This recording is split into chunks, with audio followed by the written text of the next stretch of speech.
I found out in the most unusual way. It happened at the start of our annual men's fishing weekend. The guys, Scott, Stan, Roger, and myself, Bob, go up to the lake for our 3-day fishing trip while our wives make it a girls' weekend. We've known each other for many years, and Roger and Mary were our closest friends. Stan was Roger's nephew and several years younger than us, but we welcomed him into our circle of friends. Over time, he became one of my best employees.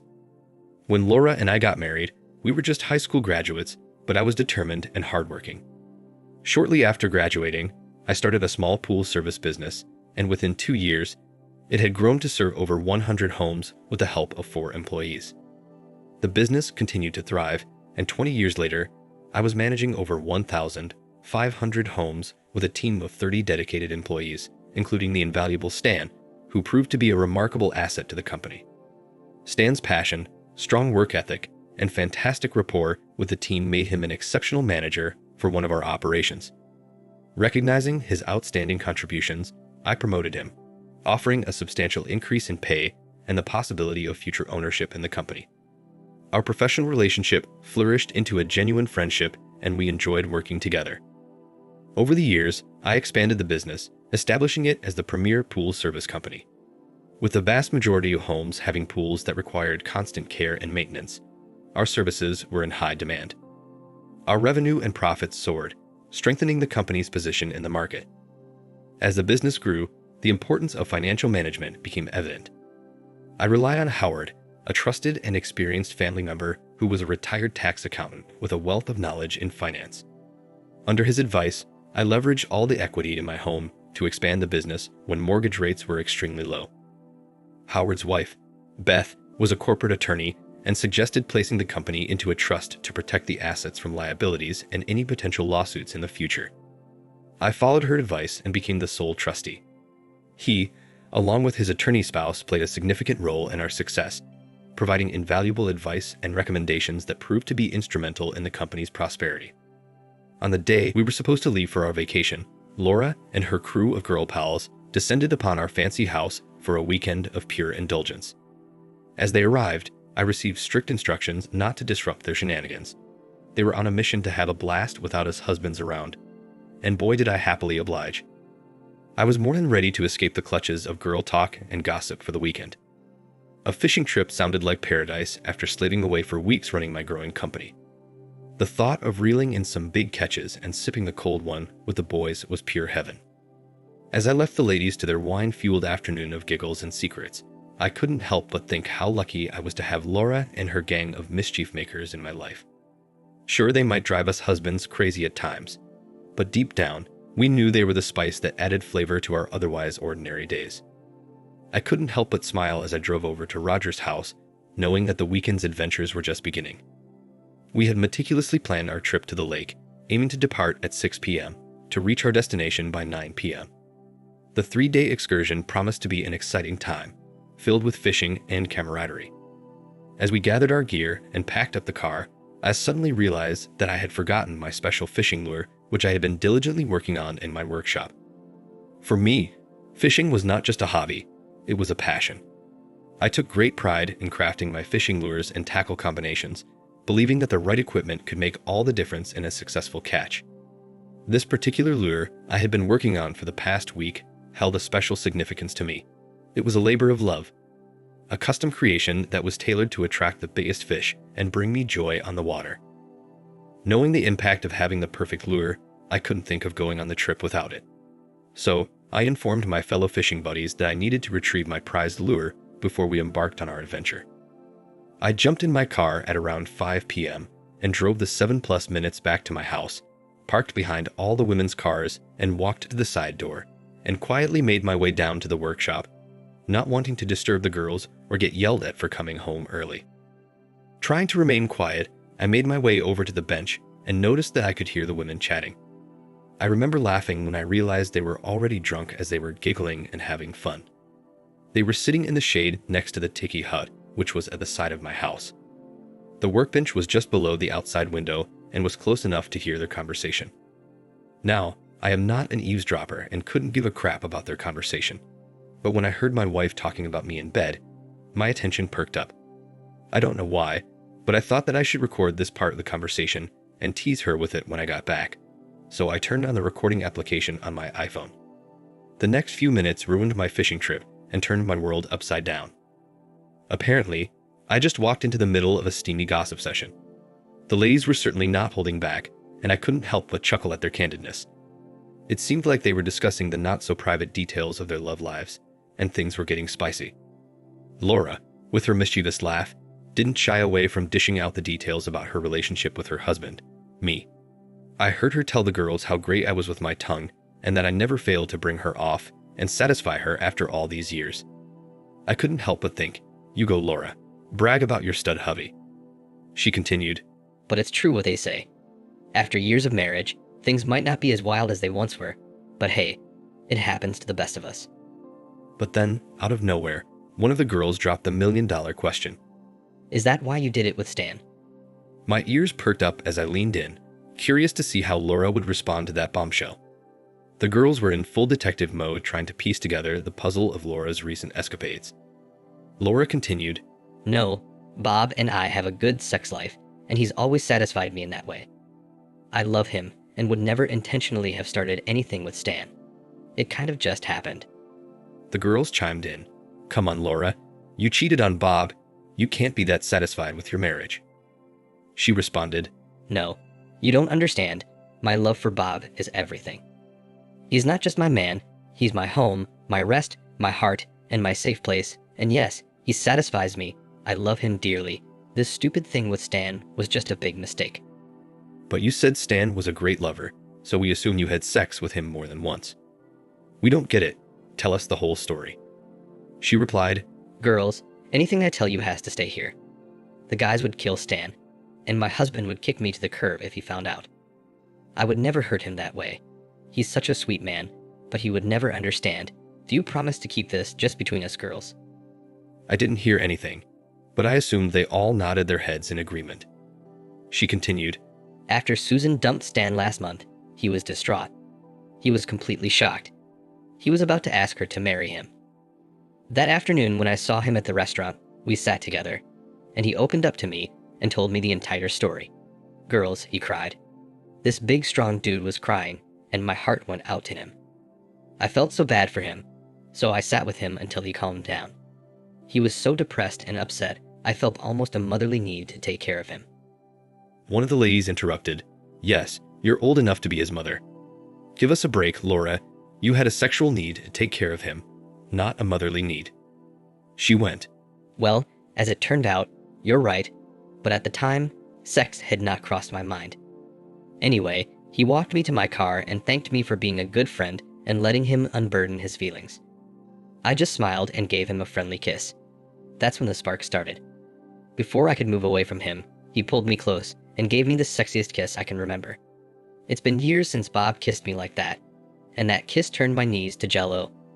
After we broke the kiss, and without saying a word, he took my hand and led me to his truck, which was parked several rows over, under a shaded tree. Don't ask me why I let him do this. It felt like I was spellbound. Anyway, we sat in the back of his truck and made out like high school sweethearts for the next few minutes. And that's when he told me he always found me so sexy and fantasized about being with me. I have to admit that I was overwhelmed and flush from his compliments. Roger's wife, Mary, spoke next. Wow, that's hot. We never realized you had that in you. Laura replied, Me neither. I never thought about doing anything like that before, but it just kind of happened. That's when Scott's wife, Emily, chimed in. I think all of us girls dream of doing that, but it never happens. Good for you. I'm so jealous. Tell us what happened next. Laura continued to explain that after she came to her senses and realized what she had done, she suddenly felt overcome with guilt, and she knew what she did was wrong and that I would never understand. So she had to make sure it never happened again, and that she told Stan this was a one-time thing, and they could never do anything like that again. So they both agreed it was just a moment of passion and would remain their secret forever. Mary then asked her how did she manage to end up in bed with Stan and turn her husband into a cuckold. Hearing that question turned me into a broken man. I was just humiliated and lost, but I wanted to get enough information as possible, so I managed to continue recording. Laura hesitated her answer, and in a somber voice, she said, No, please don't think that. Bob is not a cuckold. He'd never allow that to happen. I just made another stupid mistake. I really fucked up and should have known better. She then explained how Stan had called her to ask her to lunch, and that she had first declined, and told him that they really shouldn't be seen together. But then he said he was depressed and needed someone to talk to, and he felt she was the only one that understood what he was going through, and also offered to make them lunch if she came over to his house for just an hour, and that was how she made another colossal mistake by going to his house alone. Said when she got there, they sat and talked as they ate. After an hour of small talk, he told her how moved he was by their last time together. He was standing next to her as he was about to take their dishes to the sink and kissed her again. This time, it was one of those romantic panty-dropping kisses girls dream about. Long story short, they ended up in his bed for the entire afternoon. She said it wasn't romantic by any means, just raw, and she knew it was wrong. But it just happened, and to be honest, it was the best sex she's had in years, and it was a nice encounter. She said after she showered and got dressed, she did tell him that this would never happen again and not to call her, and then told him he was a wonderful man and needed to find a woman his own age to love. So they both agreed, and that was the last time. Emily had been quiet, but spoke up after Laura's admission. Laura, I'm so jealous. I love Scott as well, but I'd love to give Stan a go. I heard Mary make a low moan as if the story was getting her hot, and she said, That's wild, and poor Bob is clueless. He has no idea about Stan or that you fantasize about him during sex. God, that's so wicked, Laura, but you better fix your head and forget about Stan. Bob's not a stupid man, and you might slip up and hurt him. Laura responded and said, Don't worry about Bob. I make sure he's taken care of. And trust me, he'll never know about this, and I'll never do it again, I swear. It was a mistake, and living with this guilt has been difficult. To be honest, along with the wine, finally telling someone the entire story is helping me. I couldn't believe what I had just heard. The shock of Laura's confession had left me in a state of disbelief. I knew I had to leave, to distance myself from the situation, at least for now. So, I picked up my fishing lure, then made my way back to Roger's house. The guys were waiting for my return, oblivious to the turmoil raging inside me. Tears flowed as I drove. I needed time to process everything, to come to terms with the betrayal I had just discovered. I wasn't ready to face Laura to confront her about what I had learned. I wanted to stick with the original plan, going away for the weekend and seeking solace in a place where I could be alone with my thoughts. But fate seemed to have a cruel sense of humor as I realized I would be spending those days with Stan, the very person who had been involved in the heartbreaking affair. The prospect of being around him only added to my anguish. I didn't know what to expect, and the uncertainty weighed heavily on my mind. Would I be able to keep my emotions in check? Could I face him without strangling him or revealing the devastation I felt inside? At that moment, I felt alone, and I prayed that somehow someday I would find a way to mend my broken heart. When I arrived, Roger was outside loading up his Escalade. As I approached, he could tell there was something wrong, and that my eyes were glassy. I knew I was not ready to say anything, but when he asked what was wrong, I lied that I have a migraine coming on, and I just need to shut down for a while. He asked if I was sure, because I looked bad, but I told him I'm used to dealing with this, and that he should just let me sit in the front for the ride, and I'll shut my eyes, and I'm sure I'll be fine. He replied, Of course, no problem. Why don't you go inside and relax and we'll finish packing. We'll leave in about 30 minutes, and I'll come get you when we're ready. Sure enough, 30 minutes later, I was in the front seat and my buddy Roger took care of me. He took his wife's sleeping eye cover and a pair of his noise-canceling headphones and handed them to me as I sat in the passenger seat while Stan and Scott sat in the back. Along with the blindfold, the headphones put me in a dark place. My sensory perception was now limited to smell, touch, and taste, which allowed me to contemplate this unexpected situation.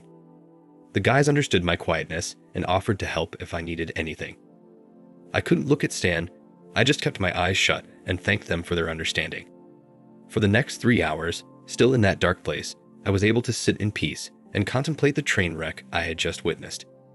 I thought back to all of our years together, how I worshipped Laura, and felt blessed when she gave me Michael and Katie, our wonderful children. I thought about all the good times we spent together as a family and how that might be over. Tears started, and I wiped them away before they became visible. For the first time I can remember, I was struggling and lost. I had no answers or ideas on what to do and must have fallen asleep, because the last thing I remember is Roger shaking my shoulder, waking me up at the fishing cabin. For the next 2 days, I was unusually quiet and used my migraine as an excuse. The guys left me alone as I tried not to ruin the trip for Scott and Roger. I continued to struggle with my feelings as I looked at my life, both past and future. It was difficult, but I knew I would survive. 2 days later, still in doubt, I found myself on a trail to the lake alone with Stan. Roger and Scott were going to meet us down at the boat dock. I found myself following Stan through the woods. As I followed him along the path, I heard Laura's words echo in my head, and suddenly, I was full of anger. I noticed a large fallen branch, the size of a large baseball bat, on the side of the path. Without thinking, I picked it up, looked at Stan, who was a few feet in front of me, and suddenly charged forward, hitting it hard onto his shoulder. I was going for his head, but at the last second, changed direction and struck his shoulder, making him scream in pain as he fell to the ground. I stood over at him and was just looking down at the man that ducked my wife. He was holding his shoulder as I yelled, "That's for ducking my wife." I then kicked him as hard as I could between his legs and watched him curl up wailing in pain until he blacked out. A few moments later, I came back to my senses and moved him over to a tree and set him up while he recovered. After he regained consciousness, I told him I knew all about him and Laura, and right now, he's lucky he's still alive. He tried to apologize, claiming it only happened once, but I told him to shut the heck up. I warned him not to talk to me for the rest of the trip, and threatened him not to say one word to Laura about this, and that if he does, he would live to regret it. He again said he was sorry, and that this was all his fault, that I should please take it out on him, not Laura. He said he was hurting from Susan leaving him and Laura was there for him, that it just happened, and she felt guilty afterwards. Out of anger, I kicked him again and asked him to shut up. Just then, Roger and Scott saw us and ran over and pulled me away. They then asked what was going on, but neither of us said anything. Stan was quiet and held his groin in pain. Roger helped him get up, and we went back to the cabin for the next hour. Stan was holding his shoulder, acting all pissed off because I attacked him from behind and how it wasn't a fair fight. I glared at him and told him to shut up. Then I played the recording for everyone to hear. When the recording ended, Roger screamed at his nephew, "You freaking asshole. You betrayed our friend and the man that gave you a job when you were down and out and took you into his trust. You ducked one of our wives and had the nerve to come with us on this trip, and you're pissed off that Bob hurt you? You should be thankful that we didn't dump your ass in the middle of the lake. We don't want to see or hear from you for the rest of this trip. Not one word." Scott then spoke up, "You know, guys, there's another problem with this recording. You heard what my wife and Mary said and how exciting it was. All of our wives were excited about Laura's cheating and keeping it a secret. I don't know about you, but I have a problem with that. And when I get back, Emily and I will be having a serious conversation."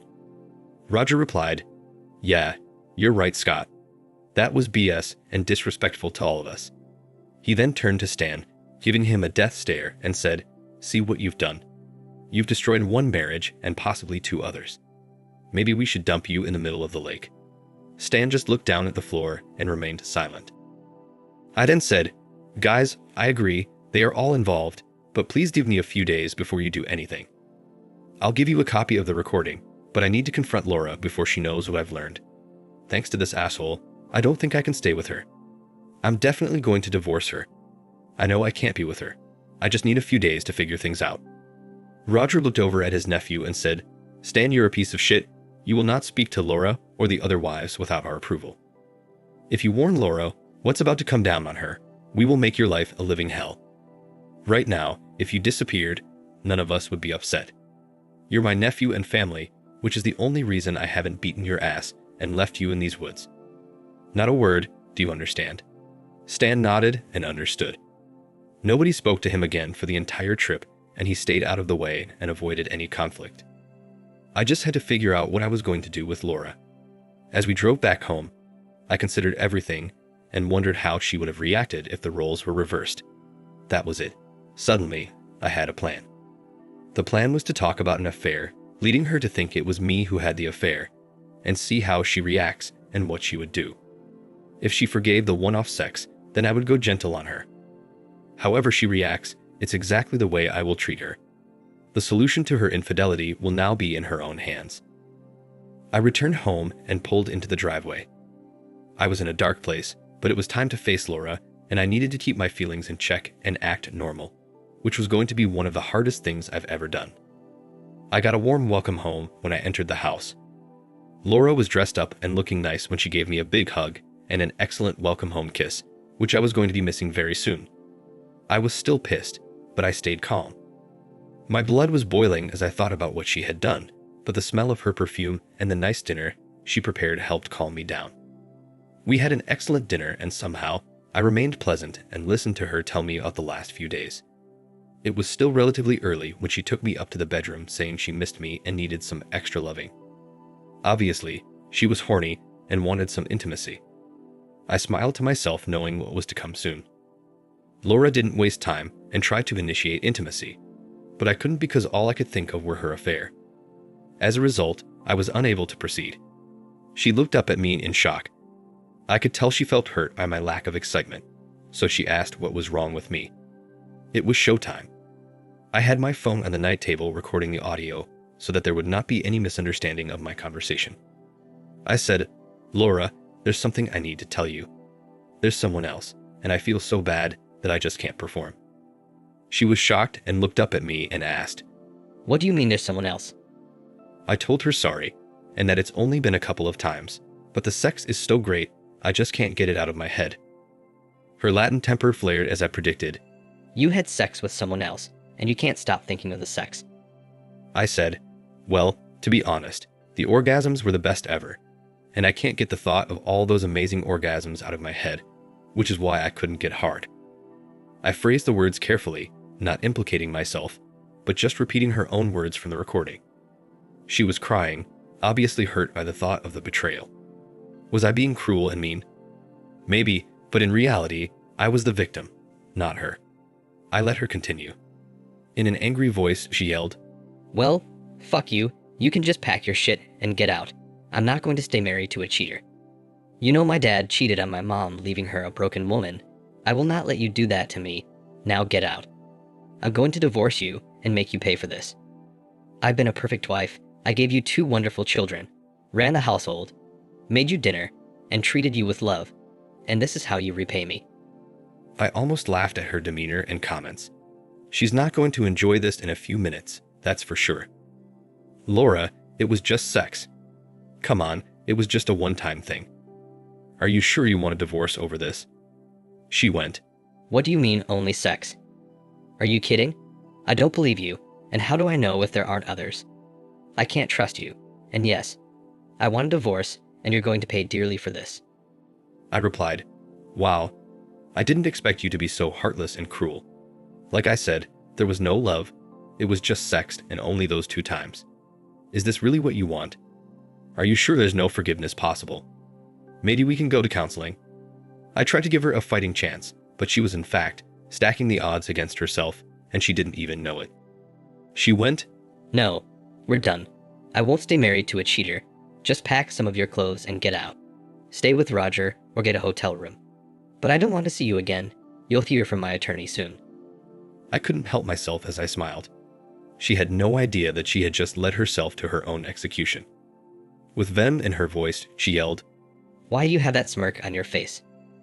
I told her that she just made my decision a lot easier. She asked what I meant by that, but I told her to get dressed and come with me, that there's something I would like to show her. She was still pissed and seething, but reluctantly followed me down to my workshop. I had her stand next to the same window where I made the recording. I told her to stay there and not move until I returned. I went outside and synced the car's Bluetooth speaker with my iPhone, then returned to the workshop. She was still angry, but now looked confused as I stood next to her and then hit play on the phone. My cheating wife was even more confused when she heard herself speaking, but continued to listen, and then the expression on her face changed to one of shock. When she heard the conversation, she broke down in tears and fell to her knees. The realization of what had just happened hit her hard. She started to apologize and asked how I got that recording. I said, "Well, I'm not sure why that matters, but I had to come back for some things I forgot to pack. I didn't want to disturb you girls, so I came down the back door to avoid your little party. That's when I heard you talking about me in bed. I recorded it because I was going to share it with you and tease you when I got back, but when you confessed to your affair with Stan, I stayed and recorded everything. She cried out loud and said, Sweetheart, you heard me say it was just the one-off and only sex. You must know there's nothing between us. You have to forgive me. I'm so sorry. You weren't supposed to find out. For the first time in our marriage, her tears seemed not to affect me. I told her I heard everything and asked her how she could expect me to just brush that aside. I said I can't ignore that, and I can't ever trust her again, and I can't just pretend that everything's okay. She continued crying, saying she didn't mean what she said, that she loves me, and that I give her a chance to explain, and that she didn't mean any of that, and I have to believe her. She then asked what about our 20 years and the kids. I told her I know this is going to be hard, but I can't ignore what she did, and that she should have thought of the kids or our years together when she decided to betray me and our family. I said what she did is unforgivable, and she will have to face the consequences, just like she was so ready to give me punishment for my mistakes. I know some men could forgive their wives for such transgressions, but I couldn't find it within myself to do so. The pain was too great, and the trust that had been broken felt irreparable. Despite my love for her, I couldn't find a way to get past what she had said.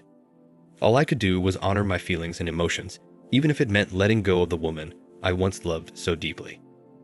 Before leaving, I looked down at her and said, "You've broken my heart. Today I lost someone who didn't care about me, but today you lost someone who would have done anything for you." The sounds of begging for forgiveness followed me until I walked away from her for the last time. After that encounter, I made the heartbreaking call to our family and children, letting them know what had transpired between I and Laura. My children, Michael and Katie, offered their understanding and unwavering support. Their lives were forever altered by the fallout, but I was determined to ensure their future was secure, promising to fund their college education and take care of them. I then proceeded to file for divorce as soon as I could and got the papers ready in no time. Meanwhile, the tension was thick as I handed Laura the divorce papers. She pleaded with me to forgive her, but her pleas fell on deaf ears as my heart was too wounded to consider reconciliation. I knew I could never trust her again. The judge that presided over our case and the divorce proceedings became a painful ordeal, with Laura desperately trying to salvage the marriage. In the end, the judge's ruling was swift, granting me a significant portion of the assets and denying any spousal support. At my office, when the other workers found out that Stan had caused my divorce, they treated him like someone with leprosy. They refused to socialize with him and treated him like the asshole he was. He realized he couldn't stay there as they made his life miserable, screwing up jobs, causing complaints, and loss of money, so he decided to find his way out. I'm sure Scott and Roger's wives realized how close they had come to jeopardizing their marriages as Laura did. It was a wake-up call for them, and they understood the value of their husband's forgiveness and the need to respect and cherish their relationships. Laura continued to try to win me back, but I had no intention of ever being with her again. A few months later, I started dating Becky, my secretary, who was more than thrilled to make me happy. She knew I was a good catch, and even though I was 10 years older, she was happy with me. Laura's life took a somber turn as she navigated the aftermath of her failed marriage. She accepted that I would never take her back and found a job as a receptionist at a dental office. She met an older man and began dating. I'm sure in her quiet moments, she would reflect on what could have been, wishing she had made different choices and held onto the life she had with me. I did miss her, but Becky quickly filled that void and made it her mission to be the perfect other half. I loved the young woman's energy, and about a year later, we got married. I hope for the best. Thanks for watching. Subscribe to the channel for more stories like this. Take care.